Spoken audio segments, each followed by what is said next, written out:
আমি ওয়াহিদুল ইসলাম নাহিদ এই ছোট্ট একটা গড় থেকে আমি বলে যাচ্ছি, আপনারা কথাটা মনে রাখবেন।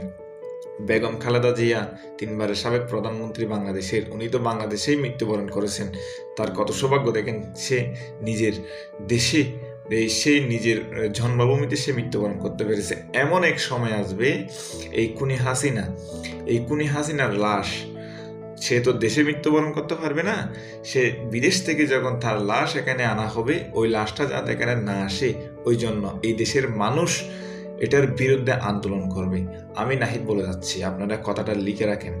যদি শেখ হাসিনার লাশ যদি এখানে দাফন করানো হয়, তখন এই বাংলাদেশ আর বাংলাদেশ থাকবে না, এই বাংলাদেশ হয়ে যাবে দুর্নীতির বাংলাদেশ। আমার কথাটা আপনারা মিলিয়ে নেবেন। আমি আশা করি, আমি নিজে বিশ্বাস করি, এই শেখ হাসিনা, এই খুনি হাসিনা যেখানেই থাকুক না কেন, যেখানেই বসবাস করুক না কেন, বেগম খালেদা জিয়ার মৃত্যুর অন্যতম কারণ হচ্ছে সে, হ্যাঁ আমি জানি হায়াত মত সব আল্লাহর হাতে, কিন্তু তাকে তিলে তিলে মারার একমাত্র কারণ হচ্ছে এই শেখ হাসিনা। তার লাশ এখানে আনা যাবে না।